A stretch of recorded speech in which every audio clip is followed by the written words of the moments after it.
الحمدللہ آج صبح علماء کی حکومتی ارکان سے ایک طویل مجلس ہوئی، جس کے اندر جامع مسجد مدنی شہید اسلام آباد کا مسئلہ الحمدللہ بہترین طریقے سے حل کر دیا گیا ہے۔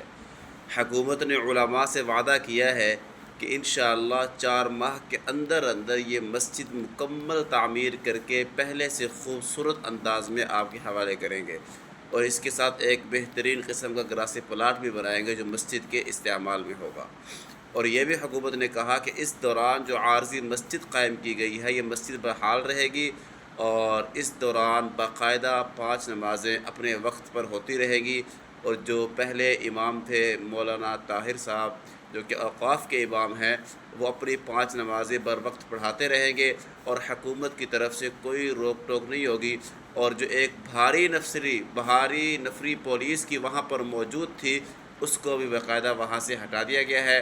اب سرعام اور بغیر کسی روک ٹوک کے یہاں نمازیں بھی ہوں گی، اور 4 ماہ کے اندر یہ مسجد حکومت کی طرف سے جو ہے تعمیر کر کے حوالے کی جائے گی۔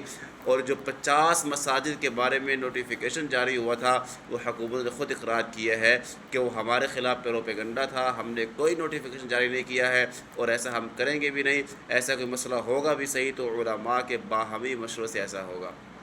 الحمدللہ علماء کی محنت رنگ لائی۔ اللہ کرے میرا ملک یوں ہی پھلتا پھولتا رہے، اور ہر قسم کی پریشانیوں، غموں اور دکھوں سے میرا ملک محفوظ رہے۔